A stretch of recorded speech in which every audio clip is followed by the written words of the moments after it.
Pinakapistahan, nagpuputi ang pare, may papuri, kanina, wala tayong papuri ang pagwaresma, maski linggo. Pero, ini-interact ng solemnity ang Lenten season. Ano yung isang solemnity na pinag-iwang natin last week?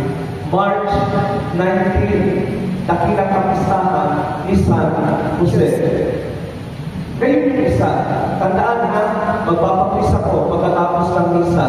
Dalawa lang, kapag March 19, Solemnity ni San Jose, asawa ni Maria.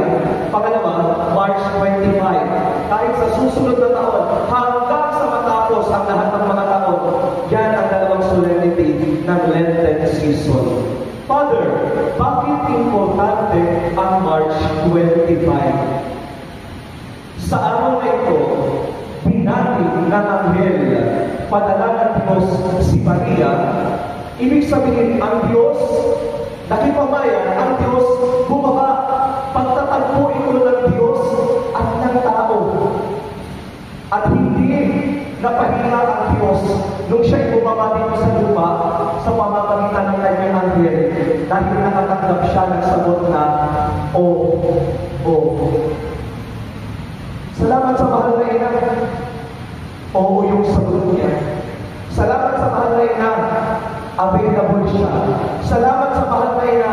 Kahit hindi niya nauunawaan yung kanyang sasabihin. Oo, Lord, nagtitiwala ako sa iyo. At ito ang March 25. Yan yung binabanggit natin, kanina din natin sa Angelus. At pag kayo nag-Angelus, and the Word was made flesh.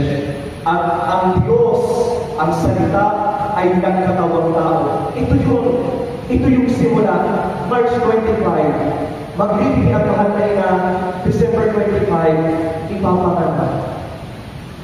Tatlong bagay po na maikli lang, pwede natin makuha sa pagbasa ng Ebanghelyo at sa kapistahan ngayon. Una, ang Anghel Gabriel, ang dala-dala niya, magandang balita. Maria, magiging nanay ka. At ang ipanganak mo, hindi na anak ng kung sino-sino, anak ng Diyos.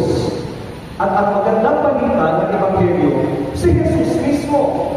Ano ang itinuturo itong unang punto natin na galing sa Ebanghelyo? Anong balita ang dala-dala mo dito sa konsepsyon? Ano? Maganda ba?